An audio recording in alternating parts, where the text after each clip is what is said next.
నమస్తే, నేను మీ జాహ్నవి. ఒకప్పుడు మనిషి ఆయుష్ ఎంత అంటే 100 ఏళ్ళు అనేవారు. ఇప్పుడు 60 ఏళ్ళు 70 ఏళ్ళు, అది కూడా బ్రతకడం కష్టమే అన్నట్టుగా అయిపోయింది. కానీ 60-70 ఏళ్ళు కాదు, మనిషి వయసు 120 ఏళ్ళు. ఇది 120 ఏళ్ళు ఆరోగ్యంగా బ్రతకొచ్చు అని ఎక్కడో లండన్లో వేరే ఇతర కంట్రీల్లో మనం చూసి వాళ్ళు అన్ని ఇయర్స్ బ్రతికారు, ఇన్ని ఇయర్స్ బ్రతికారు అని చెప్పుకుంటున్నాం కదా. కాదు, మన ఇండియాలో, మన భారతదేశంలో ప్రస్తుతం మన దగ్గర ఉన్న వ్యక్తి వయస్సు 110 సంవత్సరాలు. మనందరికీ సుపరిచితులు సదానంద్ గిరి స్వామీజీ ప్రస్తుతం మనతో ఉన్నారు. మరి ఖచ్చితంగా ఆయన ఆరోగ్యంగా ఆనందంగా జీవిస్తున్నటువంటి ఆ ఆరోగ్య రహస్యాలు మనకు అందించడం కోసం ఈరోజు మన ముందున్నారు. సో మనం గురూజీ దగ్గరికి వచ్చేసాము. ఖచ్చితంగా మనందరి కోసం 100 ఏళ్ళ రహస్యాల్ని గురుగారు మాటలు అడిగి తెలుసుకుందాం. నమస్కారం గురూజీ. గురూజీ, ఆరోగ్య రహస్యాలు ఎంతో చక్కగా వివరిస్తున్నారు. అయితే అందులో భాగంగా ఇవాళ రేపు కామన్గా జనాల్లో నరాల వీక్నెస్, అసలు ఏ చిన్న పిల్లల దగ్గర నుంచి దాదాపుగా నరాల వీక్నెస్తో చాలామంది బాధపడుతున్నారు. ఒకప్పుడు ఇలా ఉండేదా? అసలు నరాల వీక్నెస్కి కారణాలు ఏంటి? ఆహార నియమాలు ఎలా తీసుకోవాలంటారు? ప్రధాన కారణము ఈ ఎరువులు వాడటం. పాతకాలంలో సహజమైన ఆవు పేడ లాంటి ఎరువులను మాత్రమే వాడేవాళ్ళు. పిచ్చుకల పెంట కోసము కొండల్లోకంతా తిరిగి ప్రాణాలకు తెగించి ఆ ఎలుగుబంట్లను పులులను తప్పించుకొని ఆ పిచ్చుకల పెంట అనేది తెచ్చేవాడు. కొండల్లో పిచ్చుకలు గూళ్ళు కట్టుకొని ఉంటాయి. 1 ఎకరానికి 2 గంపలు వేసేస్తే చాలు, అద్భుతమైన శక్తివంతమైన పంట పండేది. అప్పుడంతా 1 ఎకరానికి 10 పుట్లో ఏదో అది లెక్కలు ఉన్నాయి, నాకు ఆ లెక్కలు అయితే తెలియదు. సపోజ్ 10 మూటలు అనుకోండి, ఆ కాలంలో 10 మూటలు పండేది. ఇప్పుడు 100 మూటలు పండిస్తున్నారు, కానీ అవంతా కూడా బోగస్. దాంట్లో ఏమాత్రము విటమిన్లు, శక్తులు, కార్బోహైడ్రేట్స్ ఏమీ లేదు. బలానికి సంబంధించి అప్పట్లంతా పంట 6 నెలలు 8 నెలల పంట కోతకు వచ్చేది. ఇప్పుడు 3 నెలలకు 100 రోజులకు వచ్చేటట్లు, 50 రోజులకు 70 రోజులకు పంట వచ్చేటట్లు చేసేస్తున్నారు. వంగడాలు కనిపెట్టామంటున్నారు. ఏం చేస్తున్నారు వీళ్ళు? అది సహజ సిద్ధంగా ఆ పొలంలో 80 రోజులు 90 రోజులు 120 రోజులు 6 నెలలు అప్పుడు అది పక్వమై వచ్చిన పంట అత్యద్భుతమైన పంటగా ఉండేది.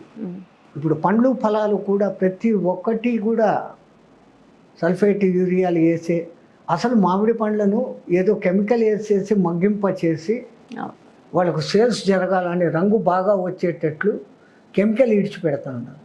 తినేవాడు ఏమైపోతాడు? తీయగా స్వీట్గా ఉండడానికి కూడా కొన్ని కెమికల్స్ యాడ్ చేసి ఇంజెక్షన్ చేస్తున్నారు. పిందెల్లో ఇంజెక్షన్ చేసి ఆ సీట్ సాకరీన్ని ఇంజెక్ట్ చేస్తూ ఉన్నారు. ఏమైపోతా ఉంది? సాకరీన్ ఎంత చండాలమైంది. సహజ సిద్ధంగా చెరుకు నుంచి వచ్చేటువంటి రసము, బెల్లం పానకం అని చెప్పేవాళ్ళు, తేనెతో ఈక్వల్ శక్తిగా ఉండేది. ఆ తర్వాత దాని నుంచి వచ్చే ప్రోడక్ట్ బెల్లం.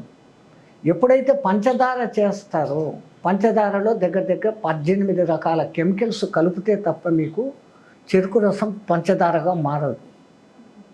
సో పంచదార is very dangerous for health. బెల్లం వాడండి, బెల్లం చాలా మంచిది. బెల్లంలో కూడా తాటి బెల్లము, ఈత చెట్టు బెల్లము అనేసి తీసేవాళ్ళు పాతకాలంలో. ఇప్పటికీ తీస్తున్నారు, దొరుకుతున్నాయి. వాటిని వాడడం లేదు ఎవరు. చేసేవాళ్ళు పాపం, తీసేవాళ్ళు కూడా ఆ వ్యాపారాలు మానుకొని వేరే వ్యాపారాల్లోకి దిగిపోతూ ఉంటారు. వాళ్ళని ఎంకరేజ్ చేసి అవి కనుక తీసుకుంటే మీకు ఎంత హెల్త్గా ఉంటుంది. అన్నిటికన్నా ముఖ్యంగా ఏ సీజన్లో వచ్చే పండ్లు, ఆహారం ఇంత తింటే పండ్లు ఇంత తినండి. ఆహారం అన్నం ఇంత తింటే కూరలు ఇంత తినండి. మనమంతా కూరలు ఇంత తింటున్నాం స్పూన్లతో, అన్నం మట్టుకు ప్లేట్ నిండా పెట్టుకొని తింటున్నాం. అన్నంలో కార్బోహైడ్రేట్స్ తప్ప మీకు ఇంకేం దొరకదు. కనీసం 2 రకాల తాలింపులు, ఒక దాల్, ఇది మనిషికి మినిమంగా ఉంటే వానికి ఆ రోజుకు అవసరమైనటువన్నీ దొరుకుతాయి, పోషకాలన్నీ దొరుకుతాయి. ఆ తర్వాత అన్నిటికీ మించి భోజనం తర్వాత తాంబూల సేవనం ఖచ్చితంగా వేసుకోవాలంటారు. ఆ తాంబూల సేవనం చేస్తే డైజెస్టివ్ సిస్టమ్ బ్రహ్మాండంగా పెరుగుతుంది. తమలపాకును కేవలం ఉడకపెట్టి ఆ నీళ్లు తాగితే దగ్గర 70 రకాల రోగాలు తగ్గుతాయి. తమలపాకు అనేసి మనం ఇది అంటున్నాం. ఇప్పుడు పాన్, కిళ్ళి, జర్దాలంటే మట్టుకు మింగేస్తూ ఉండరు, తుప్పేస్తూ ఉండరు. కానీ పాతకాలంలో యాలకబుడ్డలు, చెక్క, లవంగాలు, జాజికాయ, జాపత్రి, జవ్వాదు ఇవన్నీ వేసి మహారాజు తాంబూలం అని చెప్పేసి ఉండేది. అది పెద్ద పెద్ద ఇళ్లలో అదొక పెద్ద సాంప్రదాయం. భోజనమైనాక అదొక పెద్ద పళ్ళెం తెచ్చి పెట్టుకొని ఆ ఈనెలు తీసి ఆ తొడిమెకు సున్నం రాసి బాగా ఆకుకు ఎంత రాయాలనో అంతే సున్నం రాసి దాని మీద మంచి నెయ్యిలో వేయించిన ఒక్క పలుకులను పెట్టి ఆ ఒక్క పలుకుల్లో కూడా మళ్ళీ కొన్ని రకాల గింజలు, దోస గింజలు, కర్బూజ గింజలు, సబ్జా గింజలు ఇవన్నీ దాంట్లో కలిపేవాళ్ళు. అవునా? అవన్నిటిని కలిపిన ఆ ఒక్క పొడి, దానికి తోడు మళ్ళీ యాలకులు, జాపత్రి, జాజికాయ ఇవన్నీ కలిపి అది తాంబూలం నమిలి మొదటిసారిది ఉమ్మేసి ఆ తర్వాతది మింగుతూ చిట్ట చివరిది మళ్ళీ ఉమ్మేసేయాలి. ఒక్క తాంబూలంలో ప్రతి దాంట్లో ఒక సిస్టమ్ మన వాళ్ళు అంటే పెట్టారు. తినే విధానం కూడా ఒకటి ఉంటుంది. ప్రతి దాంట్లో ఏదో తీసుకున్న మేక నమిలినట్లు మనము నమిలేస్తే అది కాదు. ఆ మొదటిసారి వచ్చింది వదిలేయాలి. ఎందుకంటే కనుక దాంట్లో కాల్షియం ఎక్కువ ఉంటుంది కాబట్టి ఆ కాల్షియం బయటికి వెళ్ళిపోవాలి. ఆ మిగతా కొద్దిపాటి కాల్షియము, సున్నము, ఆకు, రసము మూడు కలిసి అప్పుడు ఆ ఎర్రదనంలోకి అది మారుతుంది నమలంగా. అప్పుడు దాన్ని బాగా ఆస్వాదిస్తూ మింగుతూ ఆ వచ్చిన ప్రతి రసము లాలాజలంతో కలిసిన ఈ కెమికల్స్ కలిసిన జలం మన లోపలికి పోతుంది. పరమాత్ముడే ఈ లాలాజలం అనేది మనకి ఇచ్చాడు. First digestive system. ఒక ఆహారం నములుతున్నాము అంటే లాలాజలం దాంతో కలుస్తుంది. మళ్ళా జఠర రసం కలుస్తుంది.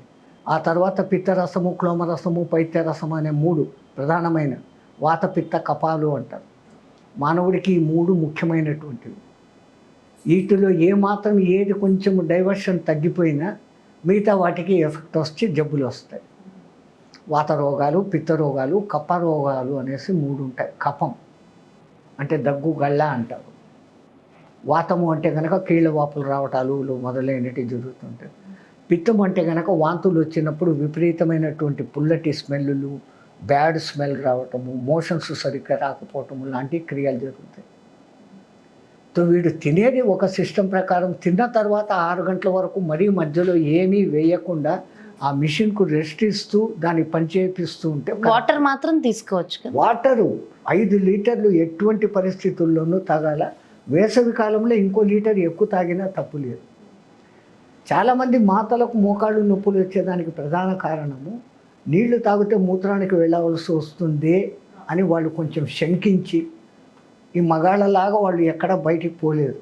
వాళ్ళకు ప్రైవసీ కావాలి. ప్రైవసీ ఉండదు. బలవంతంగా ఆపుకుంటారు. ఆ యూరినరీ బ్లాడర్ నిండిన తర్వాత అది పక్కన ఉన్నటువంటి అవయవాలను ప్రెషర్ ఇస్తుంది. అవి పై ప్రెషర్కు. So there starts the disease. So వచ్చినాయి, సహజంగా వచ్చేటివి. వాటిని విసర్జించాల్సిందే ఎక్కడో ఒక చోట. ఓ 10 మినిట్స్ నిలబెట్టుకున్నాం ఓకే. గంటల తడబడి ఆపుకుంటే ఫస్ట్ వచ్చేది మోకాళ్ళ దగ్గర లోపల ఉన్న ఆ కార్టిజ్ను అది కొరికేస్తుంది. బ్లడ్లో కలుస్తుంది. ఆ బ్లడ్లో కలిసినప్పుడు అది అక్కడ పోయి ముందు తినేది కార్టిజ్ను దెబ్బతీస్తుంది. అందుకే చాలామందికి ఈ కాలంలో చిన్న వాళ్ళకు కూడా మోకాళ్ళ నొప్పులు, కాళ్ళ నొప్పులు. అవును, టీనేజర్స్కి కూడా 16-17 సంవత్సరాల పిల్లలకు కూడా మోకాళ్ళ నొప్పులు. 6-7 ఏళ్ల పిల్లలకు ఇంతింతలా కంటద్దాలు. అసలు అది అయితే అది ఇంకొక టాపిక్ మాట్లాడుకోవాలి గురించి, దాని గురించి కూడా. అండ్ అంటే మోకాళ్ళ నొప్పులకి, నరాల వీక్నెస్కి, వీటన్నిటికీ రీజన్స్ కూడా ఇవే ఉంటాయంటారా? రెమెడీస్ ఉన్నాయి. ఇప్పుడు మీకు మోకాళ్ళ నొప్పులు ఎక్కువ ఉన్నాయి. నూనె పదార్థాలు బాగున్నటువంటి వస్తువులు, నువ్వులు, కొబ్బరి, వీటిని ఎక్కువ వాడుతూ ఉంటే, డైరెక్ట్గా తింటూ ఉంటే కూడా అది సహజ సిద్ధమైన ఆయిల్ లోపలికి చేరుతుంది. బయట మిషన్లలో తీసి తయారు చేసిన ఆయిల్ వాడటం వేరే, అదంతకది దాంట్లో ఉన్నటువంటి సహజ సిద్ధమైన స్థితిలో వాటిని తీసుకోవడం. నువ్వులను ఆడిచ్చి నూనె తీసుకుని నువ్వుల నూనె మేము ఇంత వేసి వాడుతున్నాము అంటే ప్రయోజనం లేదు. నువ్వులను తినండి.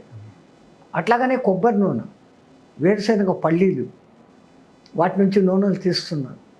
ఇంతకుముందు కుసుమల నూనె అనేది ఒకటి ఉండేది, నెయ్యితో ఈక్వల్గా ఉండేది. ఇప్పుడు అసలు కుసుమల పంటే లేదు. కుసుమలు అసలు వినను కూడా వినలేదు. ఆ పేరు కూడా మీరు విని ఉండదు. తెల్లగా సబ్జా గింజల్లా, అది సబ్బు బియ్యము గింజల్లాగా ఉంటాయి అవి. వాటి నుంచి వచ్చే నూనె నెయ్యితో ఈక్వల్. అది ఆవు నెయ్యితో ఈక్వల్. మామూలు నెయ్యి కాదు. మామూలు నెయ్యిలో మీకు కొవ్వులు ఎక్కువ. ఆవు నెయ్యిలో కొవ్వులను కరిగించే కొవ్వులు ఉంటాయి. అందుకే ఆవును అంత ప్రశస్తంగా మనం చూస్తాం. సో అలానే చాలా మందిలో షివరింగ్, చేతులు ఎక్కువగా వణుకుతూ అంటే చిన్న ఏజ్ నుంచి కూడా ఎక్కువ మందిలో ఇది ఈ రోజుల్లో ఎక్కువ గమనిస్తుంది. అది ఏమన్నా రోగం అంటారా? టెన్షన్ అయినా ఇంటర్నల్ టెన్షన్ ఎక్కువైనప్పుడు అది ముందు పనిచేసేది నర్వస్ సిస్టమ్ మీద. సో ఆ నరాల షేకింగ్ అనేది వస్తుంది. 70-80 ఏళ్లకు వచ్చే నరాల షేకింగ్ సహజంగా అది మిషన్ పనిచేసి ఇంకా స్లో డౌన్ అయిపోతే షట్ డౌన్ స్థితికి వస్తుంది అనే సూచనకు చేతులు వణుకుతాయి పెద్ద ముసలి వాళ్ళకు. మరి పిల్లలకు వణుకుతున్నాయంటే వాళ్ళు తింటున్న ఆహార పదార్థాల్లో ఏం లేదు, బగ్గర్లు, కుక్కర్లు, చెత్తలు, చెదారాలు తింటున్నారు. అవి తింటే ఏమొస్తాయి, దాంట్లో ఏముంది? తినాల్సిన ఫుడ్ పాతకాలంలో రాగి సంగటి అని చేసేవాడు, రాగి జావా అని చేసేవాడు. అది ఎంత కష్టపడి ముందు రాగులను ఒక దినమంతా నీళ్ళలో నానబెట్టి మూట కట్టి పెట్టి వాటికి మొలకలు వచ్చినాక వాటిని ఆరేసి ఆరిన తర్వాత వాటిని వేయించి అప్పుడు ఇసురాయిలో పెట్టి పిండి చేసి ఆ పిండితో చేసే జావా అంత శక్తివంతంగా ఉంటుంది. ఇప్పుడు ఏం చేస్తున్నారు, డైరెక్ట్గా రాగులను మిషన్లో ఆడిచ్చేస్తున్నారు, మిషన్లో ఆడిస్తున్నారు. సగం పవర్ అక్కడే ఆ హీట్ కొట్టేస్తుంది, క్రషర్ హీట్. ఇక్కడ రాయి పవర్ కూడా కలుస్తుంది. రాయి రాపిడితో ఆ రాళ్ల పౌడర్ కూడా శక్తి కూడా వస్తుంది, ఆ రాతి బలం చేరుతుంది. ఆ మిషన్లు ఇనుప చక్రాల మధ్య నలిగి బయటకు వస్తుంది పొడి వేడిగా. ఇక్కడ వేడి ఎక్కడ ఉంటుంది, చల్లగా ఉంటుంది. పట్టుకొని చూడండి, అప్పుడే ఇసురాయిలో పిండిని పట్టుకొని చూడండి, చల్లగా ఉంటుంది. ఆ మిషన్లో వచ్చే పిండి చండాలమైన వేడిగా ఉంటుంది. సో సగం విటమిన్స్ అక్కడ చచ్చిపోయాయి ఆ వేడిలో. అవి తీసుకొని వచ్చి నీళ్లుగా ఇంత జావ కలిపి తాగేస్తుంది. మొలకలెత్తిన గింజలతో చేయడంలే, డైరెక్ట్ రాగులే చేసేస్తాడు. పాతకాలంలో కష్టపడేవాళ్ళు, కష్టానికి ఫలితం ఉండేది. ఒక దినమంతా నీళ్ళలో నానబెట్టాలి, బాగా రాళ్ళు పెడ్డలు తీసేసి మూట కట్టి పెట్టేయాలి. ఒక దినమంతా వెయిట్ చేయాలి, మరుసటి దినం నీడలో ఆరబెట్టాలి. ఓపిక ఉండేది చక్కగా. 3 days శుభ్రంగా ఇంత చుమ్మగా మొలకలు వచ్చి ఉంటాయి. అసలు ఆ పచ్చివి అవి తింటూ ఉంటేనే నోటికి ఎంత రుచిగా ఉంటుందంటే అంత రుచిగా ఉంటుంది. మనం ఆ రుచులు పోగొట్టుకుంటున్నాం, సహజమైన రుచులు పోగొట్టుకుంటున్నాం. ఆర్టిఫిషియల్ చాక్లెట్లు, బ్లాక్ చాక్లెట్ తింటే బలం అంట. అది 70 రూపాయలు 80 రూపాయలు పెట్టి బ్లాక్ చాక్లెట్ తింటాం. ఇది కేజీ నీకు ఎంతకు వస్తుంది? రాగులు మొలకెత్తిన రాగులను, మొలకెత్తిన పచ్చి రాగులను నమిలి తినండి, లేదా ఆ మొలకెత్తిన రాగులు ఆరిన తర్వాత ఫ్రై చేయండి. కోకో మాల్ట్ స్మెల్ మీకు వస్తుంది, కోకో మాల్ట్ స్మెల్ మీకు వచ్చి తీరుతుంది. చూడటానికి కూడా చక్కగా, అదే మీరు అన్నట్టు ఎంతో అందంగా కూడా ఉంటాయి, బాగుంటుంది. రాగి సంగతి టేస్ట్ ఎంత అద్భుతంగా ఉంటుంది. ఇంత రాతి ఉప్పు, కళ్ళు ఉప్పు వేసుకొని పంచదార, మళ్ళా బెల్లము ఇవన్నీ వాడకూడదు. అవును, ఇవన్నీ ఇప్పుడు ఈ సాల్ట్ కూడా మీరు అయోడైజ్ సాల్ట్ వాళ్ళ కంపెనీ ప్రచారాల కోసం చేసుకున్నారు. వీఆర్ నాట్ నీడెడ్ అయోడైజ్, మనకు అయోడైజ్ అవసరమే లేదు. కానీ బలవంతంగా అయోడైజ్ను లోపలికి ఎక్కించుకుంటున్నాం, అయోడిన్. సో బేసిక్గా మన ఉప్పులోనే అది ఉంటుంది. మీరు ఇప్పుడు చెప్తుంటే నిజంగా అనిపిస్తుంది మళ్ళీ అలా ఆ రుచులు. మేము చిన్నప్పుడే రుచులు చాలా బాగుండేవి, అప్పటికిప్పటికే చాలా కల్తీ అయింది. అసలు మీ జనరేషన్లో ఇంకెంత కమ్మగా, ఇంకెంత బాగుండేది. అంటే మహా అంటే 20-25 years కింద, మాది 70-80 ఏళ్ల కింద మాట. ఇంకెంత బాగుండే, ఎంత అందమైన రుచులు ఉండేవి. 6 నెలల పంట, ఏది కూడా స్వచ్ఛమైన ఆహారం కదా గురూజీ. మరి కందులు మొదలైనటివి అయితే కనుక, దాల్ సంబంధమైనవి అంటే కనుక 10 నెలలు. అవి ఎంత శక్తివంతంగా ఉండేటివి అంటే ఇంత తిన్నా కానీ శక్తిగా ఉండేటివి. ఇప్పుడు తినడం ఇంత తింటున్నామే కానీ వీఆర్ ఈటింగ్ నథింగ్, లోపల ఏమీ లేదు. ఇంకా చాలా ఉన్నాయి గురుగారు, మిమ్మల్ని అడగాల్సింది. Thank you so much. నమస్తే. మంగళమాతి బాబు.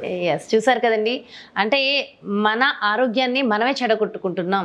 ఎందుకు ఇలా అయిపోతుందాం అని ప్రతి ఒక్కళ్ళు అనుకుంటున్నాం. కానీ ఒకప్పుడు ఉన్నటువంటి ఆహార నియమాలు, ఆ పద్ధతులు ఇప్పుడు ఇన్ని పదార్థాలు వచ్చేసాయి కానీ ఏవి తినడానికి ఉపయోగం లేకుండా అయిపోతున్నాయని నిక్కచ్చిగా చెప్తున్నారు. నిజంగా అలాంటి ఆహార పద్ధతులు, అలాంటి అలవాట్లు, అలాంటి పాడి పంటలు ఇప్పుడు కనుక ఉంటే మళ్ళీ మనం హ్యాపీగా 120 ఏళ్ళు ఏంటి 150 ఏళ్ళు కూడా బ్రతకొచ్చు.